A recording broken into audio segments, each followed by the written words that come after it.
Very good morning to all of you. So, you have been listening last 2 days about the energy transition, especially talking about the green energy and uh, mainly on the green hydrogen side. So, I am basically from the wind energy side, but wind and solar, I always consider that the big brothers. Therefore, I would like to highlight a little bit about the international insights on green hydrogen landscape. So, ladies and gentlemen, the green hydrogen strategy, especially in the European Union, this has been formed in July 2020, where the green hydrogen production and establish a green hydrogen economy in the EU region. That was the primary objective. Started with that, they first created an investment and funding, and whereby today, especially in the EU Recovery Fund and also the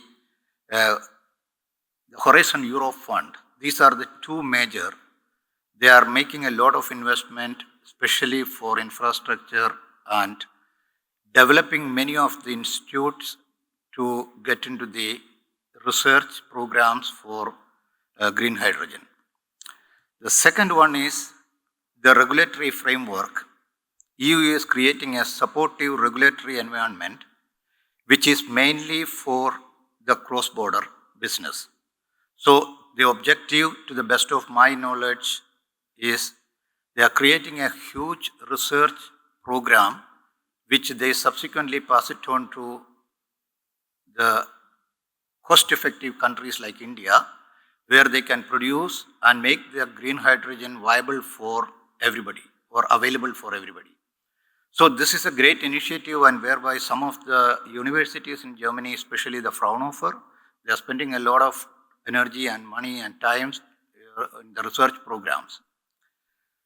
And the third is the projects and initiatives. Numerous flagship projects and partnership across the member states have been established, and now mainly focusing on the value chain from production to storage, transport, end use of applications. So the European Clean Energy Alliance, this is the one who facilitates for all the collaborating process. And in India also, some of the IITs have started this, talking to this research institute. Very interestingly, yesterday I was actually with the Nordic regulators in New Delhi, and I found that the Nordic region, especially in Norway, Sweden, Denmark, and Finland, they have also a lot of research programs going on at the moment on green hydrogen.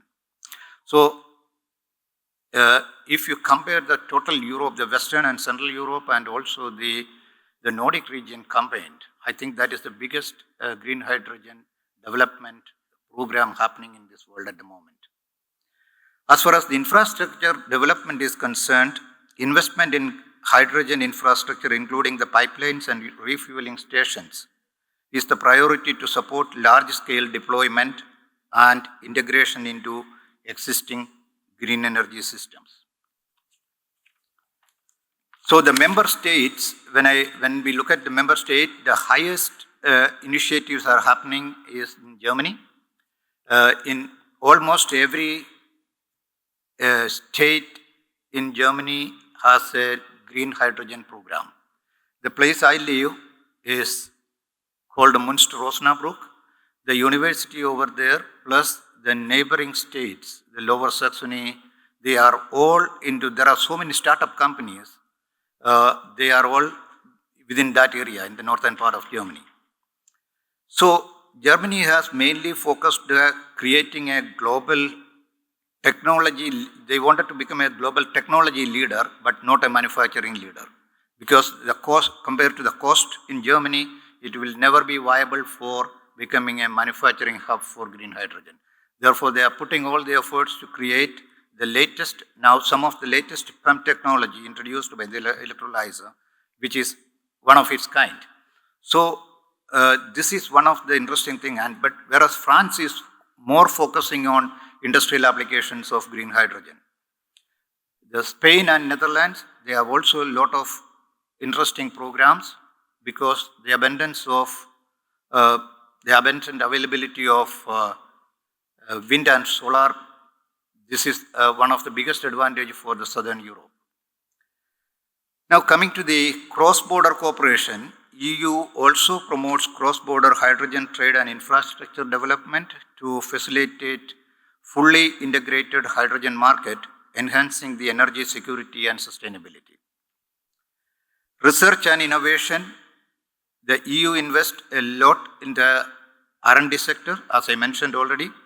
So now, especially when you look at it, the electrolyzers, storage solutions, and fuel cells. These are the three main focus in most of these countries. And Norway, for example, so small country, but they have so many interesting programs, especially the Innovation Norway and also the Innovation Finland. They are also funding for institute, even the private entrepreneurs, they get the funding from Innovation Norway and also from Innovation Finland to start up. Most of the startup companies, they have been funded by this Innovation Norway and also the other agencies in the Nordic region. So the environmental goals, basically the green hydrogen is viewed as a key solution for decarbonizing mainly the sectors like the transportation, aligning with the EU's broader environmental and climate objectives. Now coming to the North America, now there were a lot of development projects were happening, especially in DC, but now the Trump administration, how this is going to be yet to be seen. So I have very little comment on that part. Therefore, I would like to move to the Asia side. Asia, especially Japan and North Korea, they are also investing a lot of money in developing green hydrogen. And there is a special institute in Busan, in South Korea. They now spent, I think they are also collaborating with one of the IITs, if I'm not mistaken. That's what I was told by one of the the diplomat, that they are working with India. So overall, if you really look at it, EU wanted to really position itself as a global leader in the green hydrogen market. As I mentioned, it's only on developments or research, development, and pilot projects. Manufacturing, I think this is the greatest advantage for India. India being the third largest renewable energy market and fourth largest wind energy market in the world.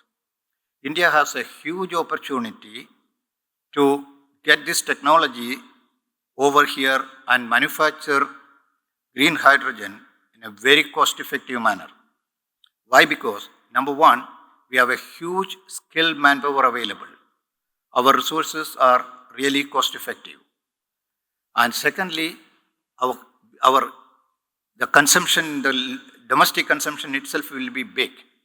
So if India is having a workable policy for the offshore wind, which is still a big question mark, though there are a lot of discussions happening saying that India will go by 2030, we will have so much of the offshore wind energy.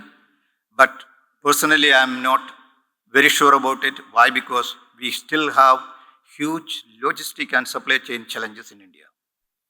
A offshore turbine, which is 8 to 10 megawatt, the length of a blade is nearly 120 meters.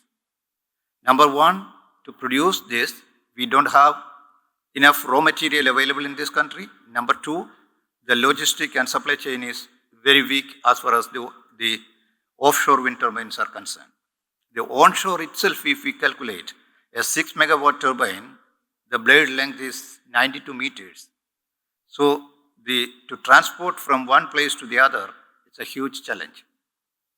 But I am sure that since India wanted to achieve 500 gigawatt renewable energy as per the COP26 commitment, today the Actual commissioned capacity of wind is only 48 gigawatt. So we have nearly 92 gigawatt to complete within 5 years' time, which means nearly 12 to 15 gigawatt per year, which is absolutely impossible. So, however, the solar is growing exponentially on the higher side. This will support the ecosystem to the green, especially the green hydrogen, to mobilize and then expand and then a large scale manufacturing and production capacity. So, to summarize, India is going to be the global hub for green hydrogen undoubtedly.